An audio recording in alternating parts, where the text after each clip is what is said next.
What's going on, people? This is your boy Say One History on the Awaken Show.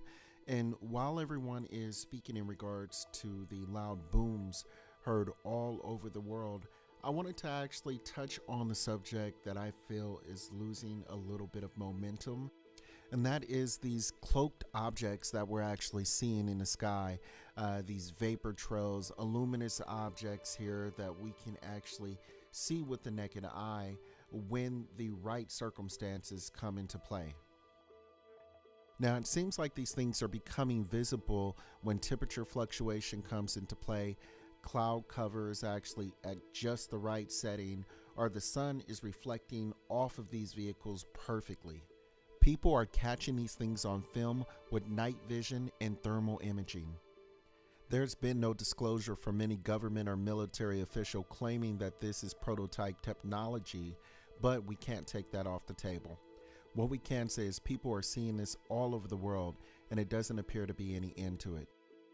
Now, this leads into a great segue because I want to speak on some technology that's revolutionizing the world, and not a lot of people know about it.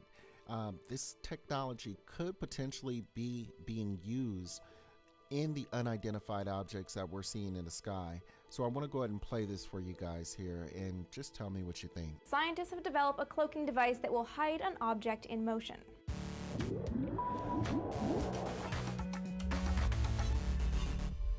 Hey everyone, Amy here for D News. In the real world, invisibility comes down to a trick of light. We see objects because light reflects off of them and hits our eyes. Cloaking an object involves bending the light that hits our eyes around an object so we can see what's behind that object, but not the object itself. The problem with cloaking devices for a long time has been that the object being hidden and the person looking at the hidden object need to be stationary. Move at all and you'll see the object and the cloaking device, destroying the illusion. But researchers from the University of Rochester in New York have found a way around that, or more specifically, have found a way to more effectively bend light around an object so it can move and still be invisible to a viewer. It's the first device that can cloak multi-directionally in 3 dimensions, and they've done it using nothing but 4 standard lenses like you'd find in any lab. The key is in the setup. They figured out exactly what power of lenses and how far away to space these lenses to cloak a moving object. With the lenses in a row, light from a background is focused down to a point through one lens, then diverges out, bending around an object placed in what they call the cloaking field, as it moves to be focused down by the next lens. As long as you're looking through the first lens, anything moving within about 15 degrees of the center of the cloaking field will remain hidden. And it's a system that can be scaled up using larger lenses to cloak larger objects. This cloaking setup isn't quite ready for nighttime sneaking around.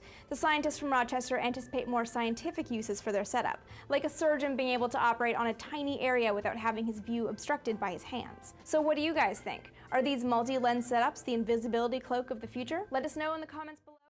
So there you have it. I really wanted to play that video through its entirety to actually show you the scale of the technology that we actually have out there right now, but no one knows about.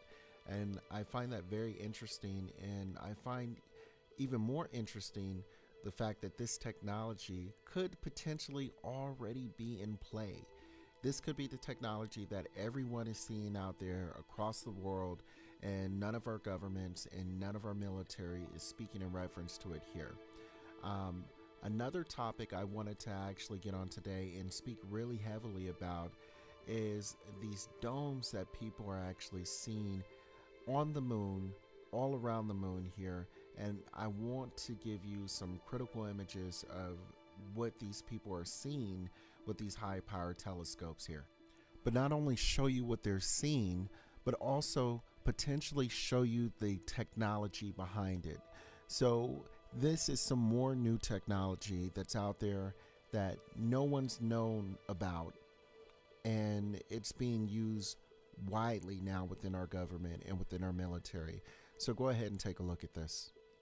Aerogel holds 15 entries in the Guinness Book of Records for material properties, more than any other material. It is the world's least dense solid. Sometimes called frozen smoke, aerogel is made by the supercritical drying of liquid gels of alumina, chromia, tin oxide, or carbon. It's 99.8% empty space, which makes it look semi-transparent. Aerogel is also a fantastic insulator. If you had a shield of aerogel, you could easily defend yourself from a flamethrower. It stops cold and it stops heat. You could even build a warm dome on the moon. Aerogels have unbelievable surface area in their internal fractal structures. Cubes of aerogel with just an inch on one side may have an internal surface area equivalent to a football field. Aerogel is currently being used as an insulation product, thickening product in cosmetics, laser targets, blankets, in spacesuits, military armor, and in particle physics, just to name a few. Stops cold, stops heat. It's already being used for a laser, has applications that's already in space. It's being used in the field of particle physics. And if you don't know anything about particle physics, I only have to say one word about that, people, and that's CERN. And they are doing some very crazy things to our universe and our way of living, period. Not only that here, but they blatantly say that it can be used as a dome on the moon. What more proof do you need?